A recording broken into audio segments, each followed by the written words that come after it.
Hey everybody, hello Mateo. Welcome back to Young Engineers of Today. I hope you had a good weekend, a good holiday. Hope you enjoyed yourselves. Had a good Halloween. Did Halloween stuff, whatever that might have been. Hey Colin. Um, yeah, and I hope you're ready to continue with Arduinos because here we go with more of them. I believe the last time we left off, we were working with potentiometers and we made an LED blink more or less often based on what the potentiometer was turned to. Now, today,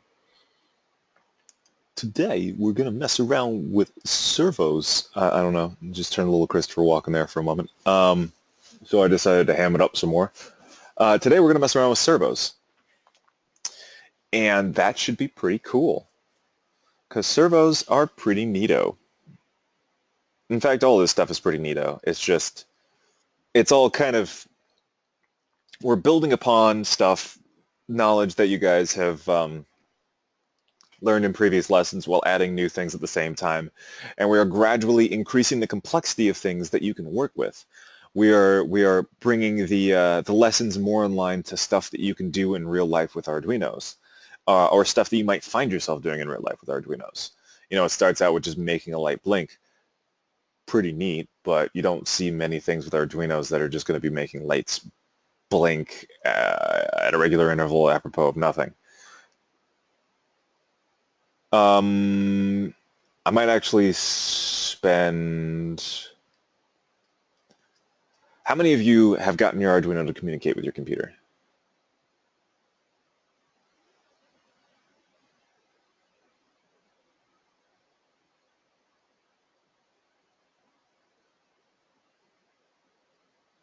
Okay. Yeah, because I didn't realize that you guys had actually gotten them until I spoke to my middle school class last class. So tell you what we're going to do is we're going to spend Monday getting everybody's computers communicating with their Arduinos because I don't know where mine is. And I need to find mine before I can help you guys out with that. It makes it immensely difficult to get an Arduino communicating over the internet without at least something on my end that I can use as a proxy. So that's what I think is going to happen. So let's use the website for today, and then we'll spend Monday. Oh, you don't have one? Okay. Well, at least on Monday you can come by for a little while, just see the process. Sometimes it can be difficult to do, especially because there are certain chipsets and operating systems that don't like to play nice with the Arduino all the time. Um, so we have to narrow down the issues and make sure that, you know, if you do have one of those chipsets or operating systems, we got you covered so that you can communicate with it. But even beyond that, they are finicky communicators. Uh, Getting them to consistently talk sometimes can be a challenge, especially when you've been messing around with them for like a while in a given day. Like, you know, you've been working with the Arduino for a few hours. Sometimes it can get kind of temperamental and not really want to talk as much. When 5 minutes before it was communicating just fine. And that's just, that can be kind of the irritating thing about these things sometimes. But we'll see what we can do to sort of minimize that kind of stuff, get everybody's Arduinos talking with their computer.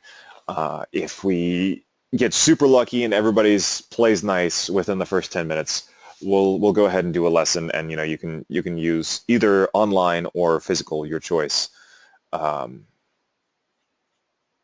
but yeah, I would also speak with Mr. Dubik about that just to see if you can't get one too, because I believe that I guess I don't know, was that handed out during lab last week or something like that?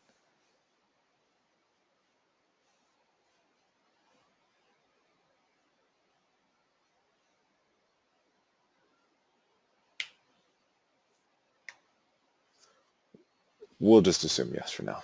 Okay. So, yeah, that's what we'll do Monday. Oh, it was. Okay. Excellent.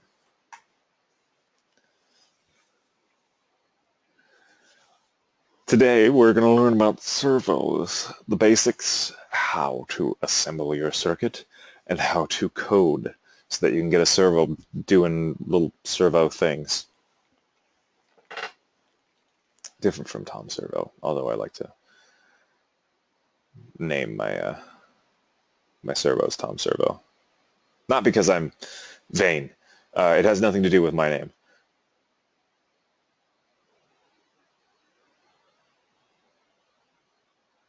So servo motors take a timed pulse and convert that pulse into motion control.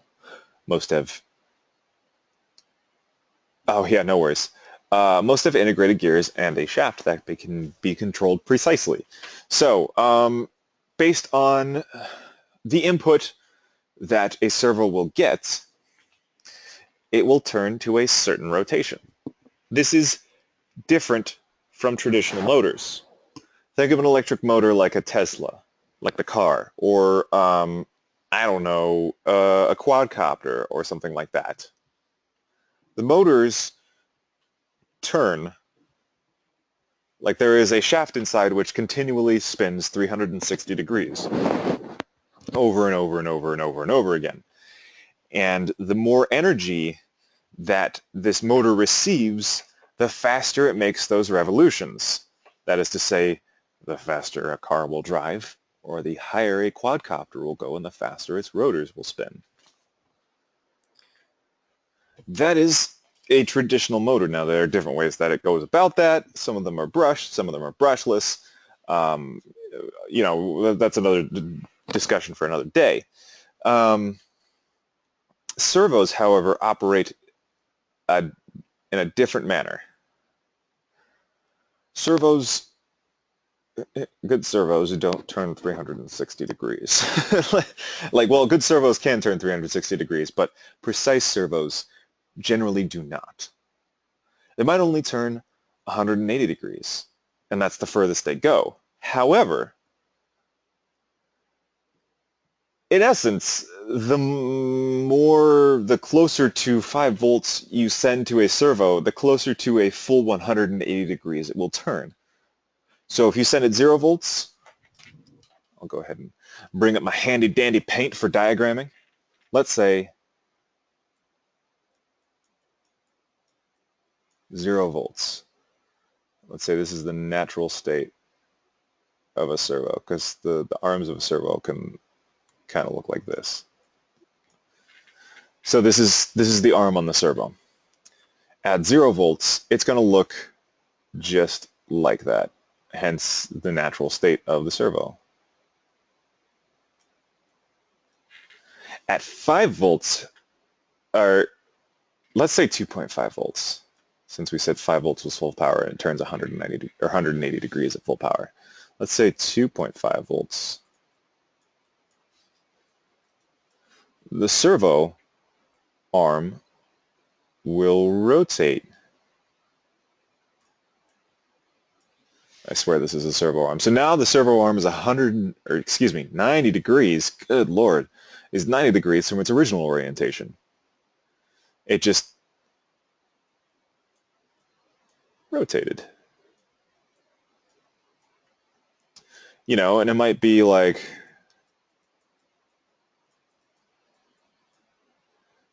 it might look like something like this at 3 volts. And it just rotated like a little bit more. And then might go down to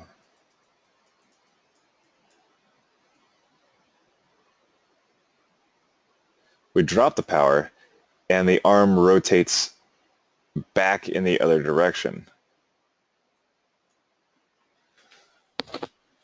It's not exactly the best diagram, but you see where I'm going with this? The arm rotates based on the amount of power that it receives. If we were to do this and be boop, you know, so that could be like 2.5 volts, and that could be 5 volts, back to 2.5 volts, back to 0, that sort of thing. Really wish it was like Inkscape or something like that where it could easily rotate it. But anyway, that's how it differs from a regular motor. It's not just going to continually spin and spin and spin and spin and spin, and it's just going to spin faster if it gets more power. It's going to rotate to a certain position and stay there. And the position that it rotates to changes depending upon the amount of power going into it. Now, this says timed pulse. It's essentially the same thing. Basically, a lot of times with a servo, it's going to be taking in a digital value anyway. And if you guys remember, a digital is either on, or a digital value is either on or off, which can make it a little tricky when you have like a whole range of motion between 0 and full. However, we can simulate more than one value, or excuse me, more than two values by basically sending a repeating on-off sort of pattern. If we switch it on and off and on and off and on and off very slowly, it's like we're sending very low power. If we send on and off, on and off, on and off, on and off, on and off, on and off very quickly, very, very quickly, we can be very close to full power. The closer we get to just like it's flipping on and off so quickly that it might as well be on all the time, the closer we get to full power. We can also vary the ratio of on to off. We might have it go on, off on, off on, off on, or it might be off, on off, on off, on off. So it spends a longer time either on or off relative to the other one. This sort of thing is called pulse width modulation. It's basically a fancy name for just changing how long you keep it on.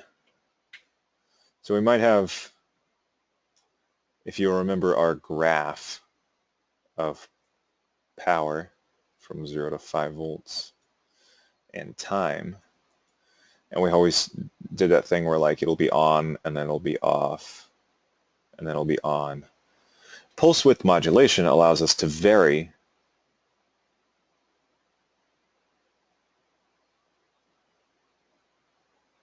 the amount of time something is on or off in order to simulate an analog circuit.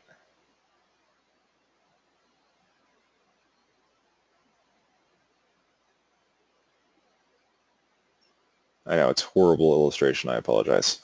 But essentially, if this is full on and this is full off, you might notice that over in this general vicinity, it's more on than off. And this would be closer to like full power on an analog circuit. Whereas in this general vicinity, it's more off than it is on, which is like sending very low power. It's not zero power because you can see there are these spikes here where we're actually sending power. And likewise, this is not full power because we have these values here where we're not sending any power. But we can kind of simulate varying degrees of power between 0 and full by doing this.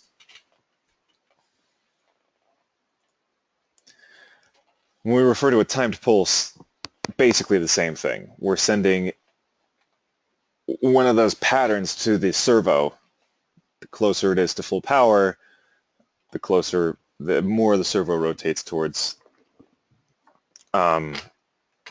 it's like basically as far as it can rotate. So how servos operate. The servo motor internals allow for the servo shaft to be positioned at any angle, usually between 0 to 180 degrees. The servo motor is controlled by a timed pulse sent by the code which tells it when to turn.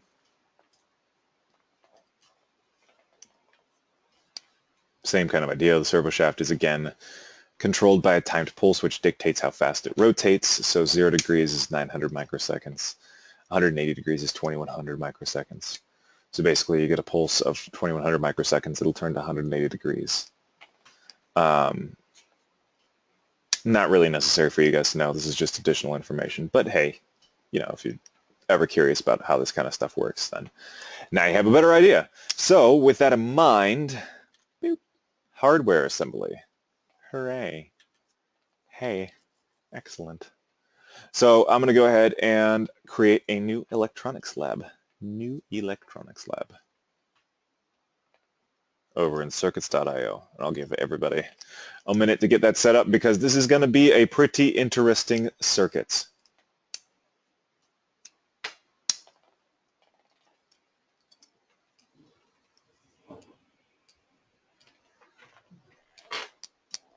Everybody has a moment to get themselves set up.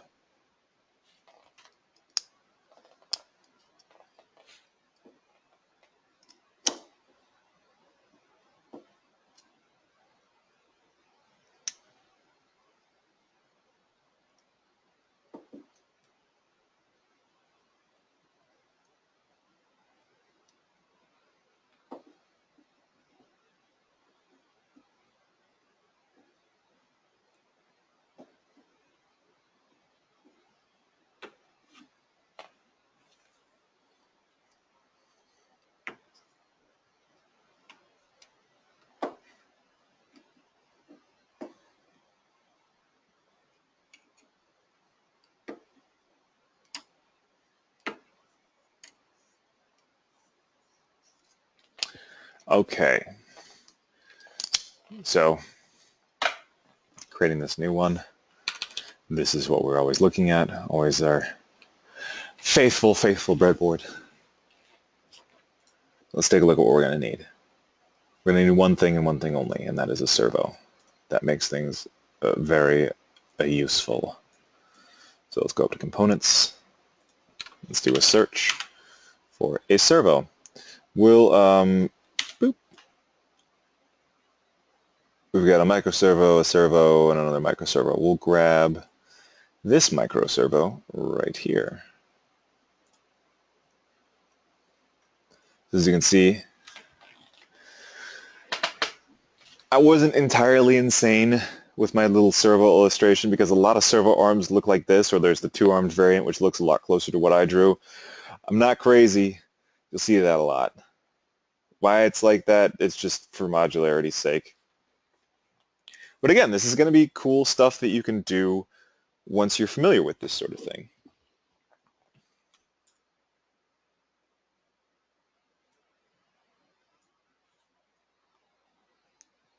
Now, things are going to get a little interesting here. So let's go ahead and get our Arduino out here too, because that's a thing I need.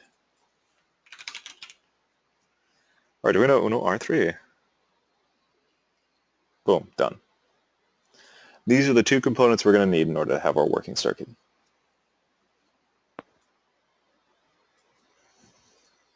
So let me go ahead and rotate you, bring you over here, bring you over here. We're going to get ourselves set up. We're going to hook 5 volt up to the power just like we always do.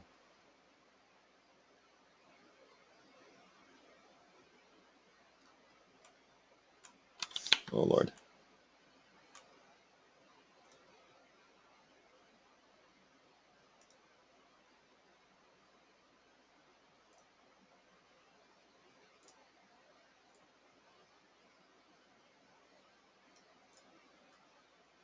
And we're going to hook the ground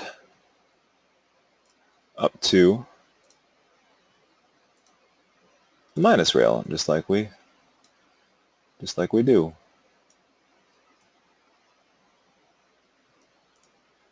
And we'll turn these into the appropriate colors.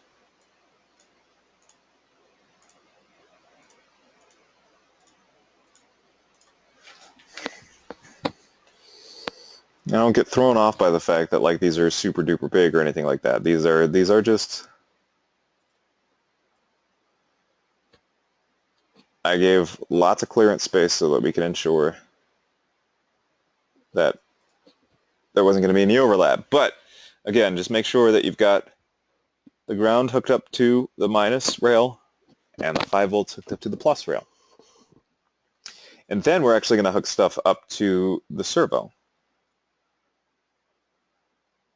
So you'll notice here on the servo, in the diagram, there is a white circuit, a white wire, a red wire, and a black wire. If we look at the servo we've got here, there is a white wire, a red wire, and a black wire. Confusingly, it's not oriented the same as it is on the diagram, but that's okay. We'll get it figured out. The important thing to note is that the colors. We want to make sure that the colors match up with what we've got in the diagram here. So I'm going to take this red one, and I'm going to bring it over here. I'll take this white one. I'm going to bring it up here. I'm going to take this black one. I'm going to bring it over here. And in fact, I'm going to color these wires, these jumper wires, so that they match up with what they're hooked up to on the servo. So as we can see here, these are hooked up to the same things on the servo. That's going to make our lives a lot easier. Just make sure that you've color-coded them the same way that they are color-coded on the servo, I should say.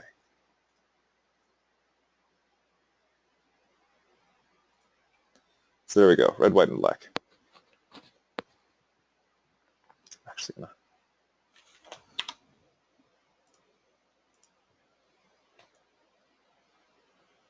bring these back a couple of notches so we can hook other circuity stuff into them. Okay, there we go.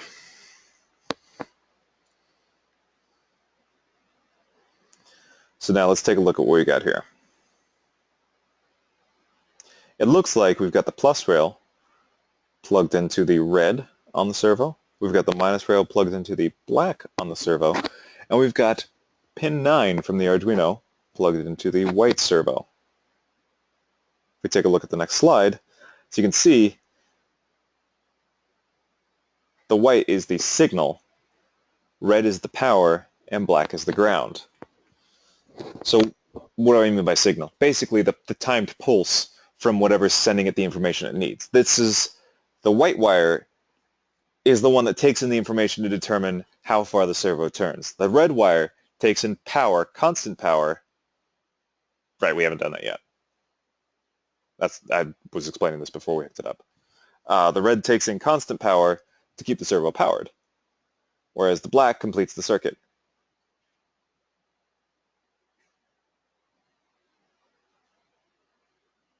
Yeah, that's what I mean. I was explaining what color the wires were so that you knew what to hook it up to when you did hook up the servo. No worries. No worries. Just patience, Padawan. So with that in mind, red is going to be power, black is going to be ground, and white is going to be signal. So let's go ahead and hook that up right now. Let's hook up red to the power, black to the ground, and white to signal.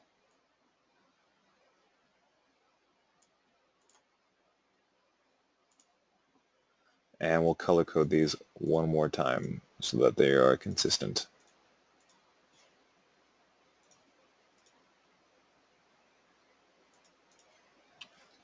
That one's hard to see. I want to turn it into a brown color just so it's more visible.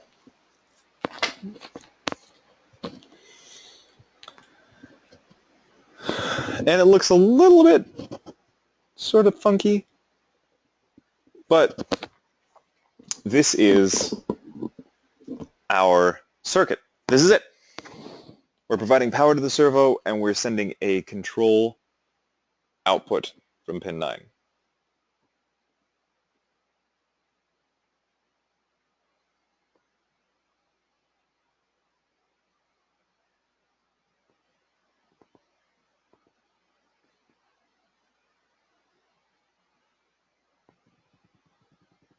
So, raise your hand once you've gotten the circuit done.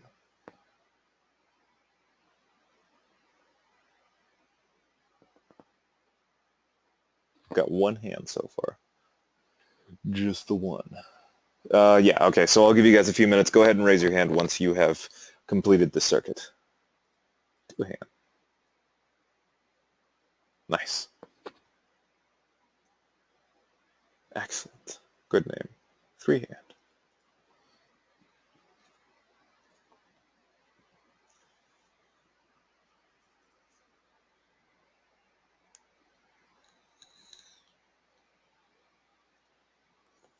Forehand.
I'll give everybody just like a couple more minutes here.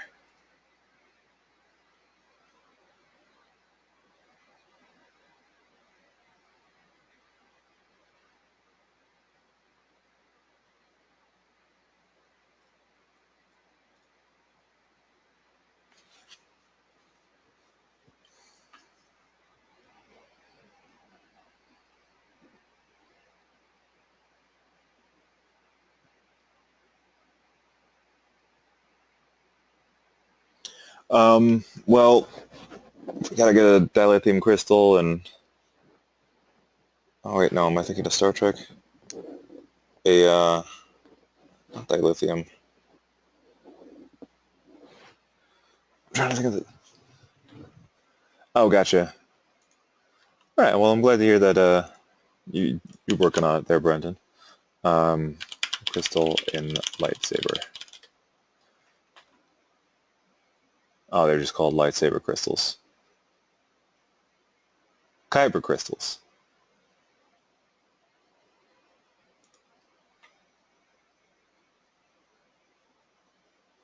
They're Kyber crystals.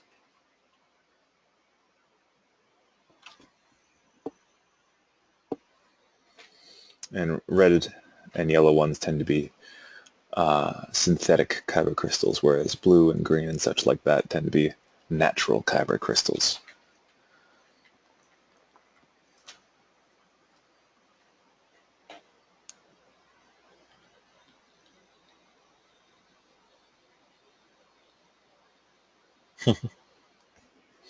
Exactly.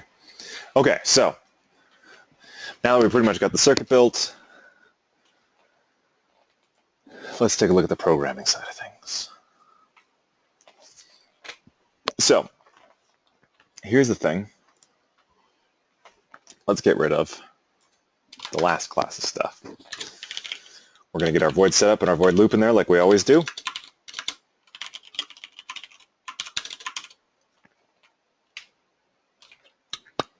So far, so good. Now we need to do stuff with this. Well, almost. There's some other stuff we need to do first. We need to bring in a library. And we need to mess around with that library, do stuff with that library. You might be going like, wow, we have to bring in a whole library. Hold on a second. Like, that's a lot of books. And I'm here to tell you that this is a different kind of library. So, it's important to note, yet again, I should rather say that it bears repeating, that computers are incredibly, impressively dumb. In fact, in a lot of very low-level languages, like C and such, they don't even assume that there's going to be any sort of user communication, input or output. So they don't include that in the base language. It'll do math, it'll move stuff around in memory, it'll do all that good stuff, but it will not actually communicate anything to the user. It won't print anything out on the monitor. It won't wait for any input from the keyboard. And in fact, that can be kind of useful for something like C, because you're not always going to have a monitor hooked up to something that's running C. Black boxes on airplanes can run C. Cars, the computers inside cars, they can run on a variant of C. Those don't necessarily need monitors. So it's not included by default, which means that anytime you want to use C in order to write something out to the computer, you've got two options.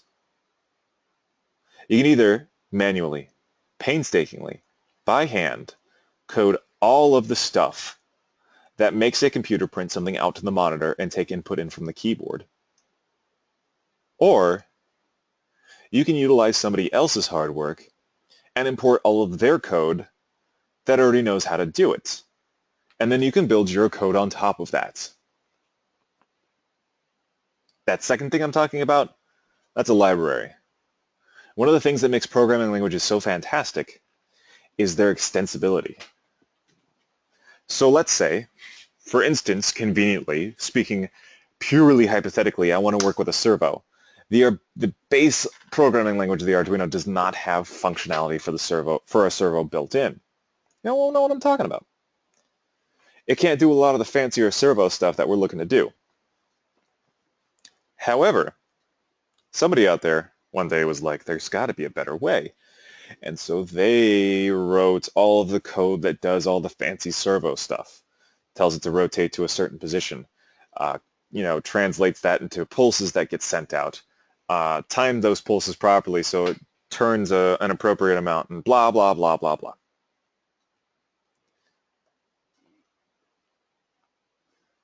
And then they turned it into a library. They turned it into something that we can use. And the thing that makes a library super, super helpful is it's very easy to bring in that functionality. In fact, we bring in that functionality with one line of code. Now, granted, it's not always going to be this easy. Sometimes the computer has a hard time finding the libraries. But for the most part, it's super easy for us. And it's going to go something like this.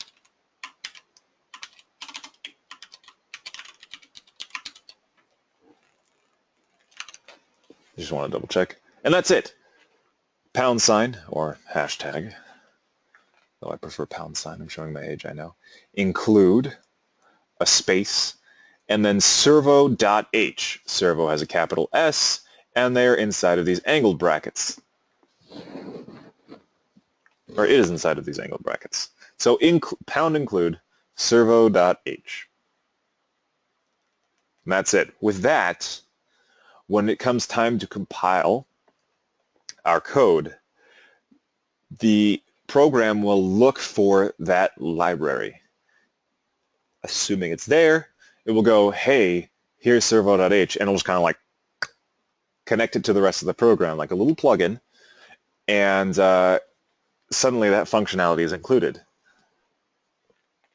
as all that code gets sort of glommed into ours. So now, if we want to use something from that, we can call it by name, and it will pull from that library, and our program now has increased functionality. So now that we've included it,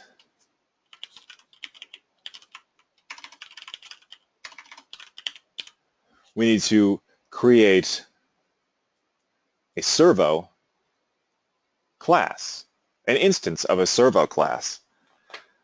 Basically, we need to create an in-code version of a servo that we can then use to manipulate. That's right now, without getting really into like classes and instancing and stuff like that, that's kind of like a mental parallel. It's like you've introduced the servo to the computer and you've given it a name. Hey, there's a servo that exists. Its name is Tom Servo.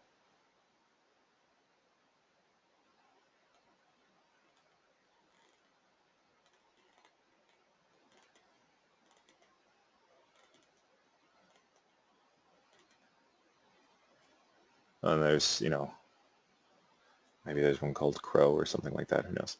Anyway, So now we've included the library, and we've created a servo object. Really, if we want a good coding practice, we might do something like this, but we're not going to do that. I'm just going to do that like it's a variable. And we're actually going to create a variable called position. That's what POS is short for. It's short for position, or pos, whatever.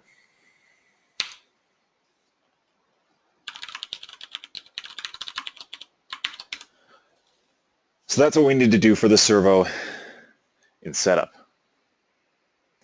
We need to, in quotes here, attach it to the Arduino. We need to tell the Arduino that there is a servo hooked up to pin 9. The control pin for that servo is pin 9 on the Arduino.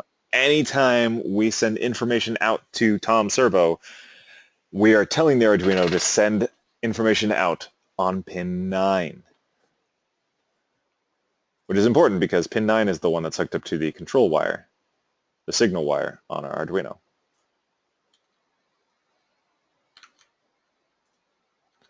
Then we're going to say tomservo.write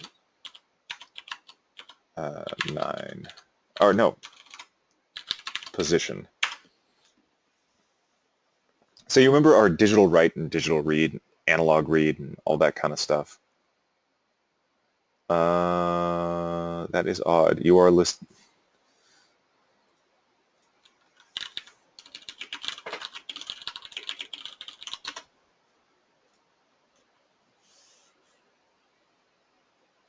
How about now?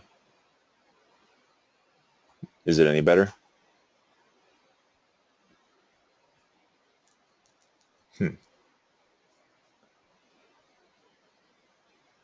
That is odd that happened. Oh, disappeared. All right, well, he'll be back in a minute. Anyway, digital write and digital read and analog write and analog read and all that stuff. We're interested in the write portion of this.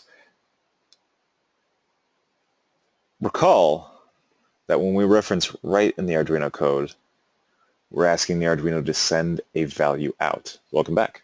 We're asking the Arduino to send a value out on that pin. So we're asking the Arduino to write a value out on pin 9. That value is the position value, which we haven't set to anything yet, but we're going to fix in a minute.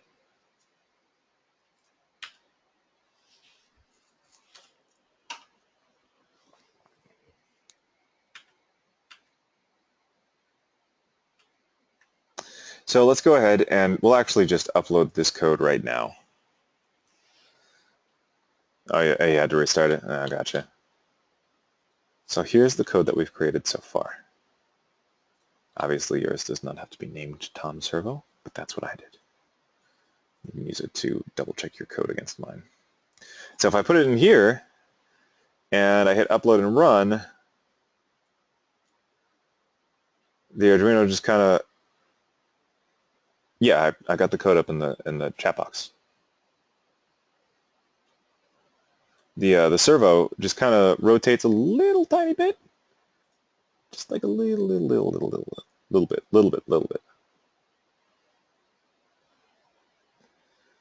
However, if I change position to, say, 45, perhaps short for 45 degrees, I'm going to hit upload and run, and we'll watch as the servo arm rotates about 45 degrees, roughly.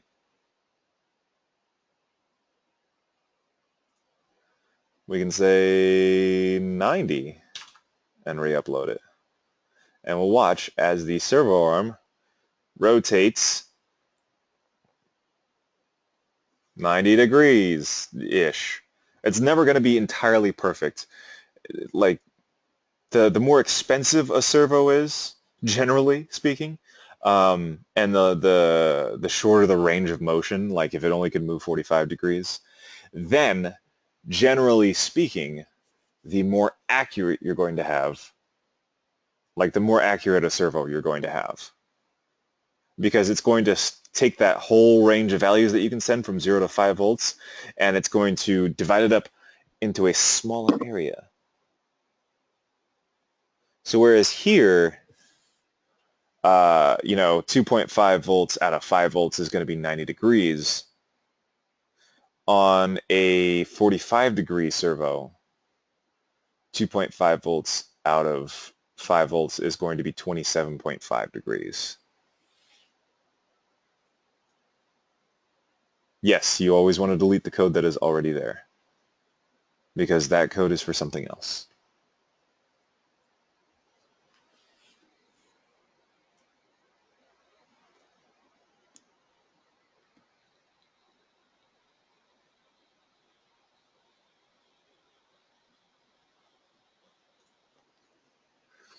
But yeah, so we run the simulation again, and we watch as the arm spins again. Excellent. But this is not really all that cool. I mean, it kind of is, but like, all it's doing is it's rotating into a position and then staying there. And the only way that we get it to set is stopping and starting the simulation all over again. There's got to be a way where we have more control over what the position of the servo is. And there is, in fact. We can have the servo rotate back and forth. In fact, let's go ahead and set that up. So we're going to embed all of this stuff in a couple of for loops. Whoops.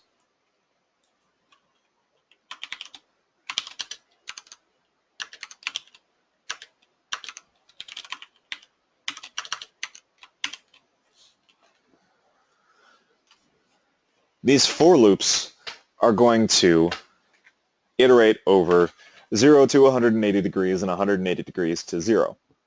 The reason for that is the range of motion for the servo that we have. We want it to go its full range of motion, go from one end to the other and back.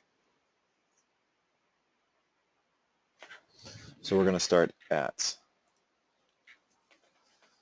we're going to get rid of position here. We're going to go for input. Actually, no, we can keep it there. Sorry about that. We don't have to redeclare position if we do this.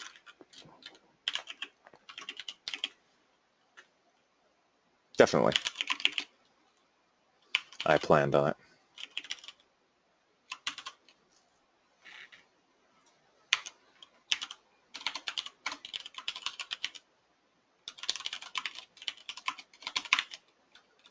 Position, not poos.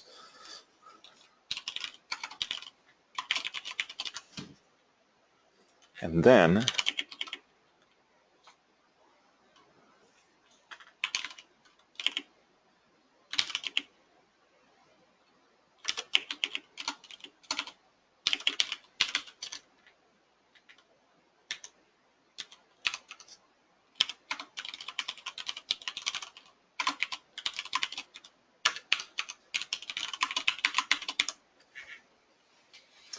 so what this is going to do is it's going to iterate from 0 to 180 degrees and then back to 0 over and over again. So our servo is just going to kind of wiggle back and forth. So let me go ahead and paste this into the chat box so you guys can at least check your code. And I'm going to paste this into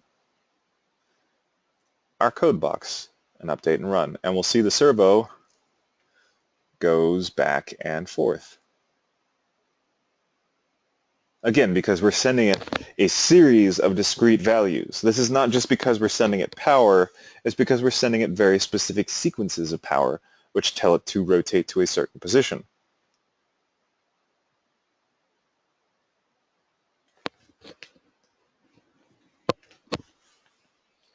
Back and forth and back and forth and back and forth and back and forth and back and forth. Forever and ever.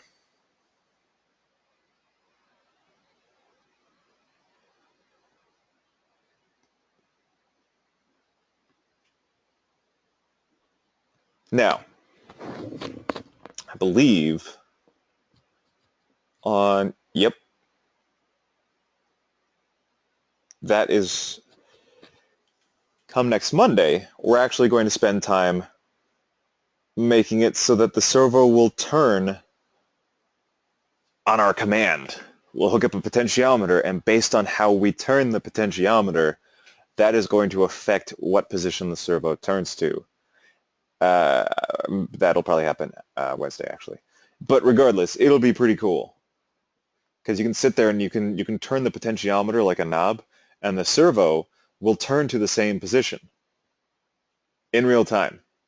So you'll turn it to the left, and the servo will rotate, you know, counterclockwise, and you'll turn it to the right, and the servo will rotate clockwise, and it'll be pretty neato.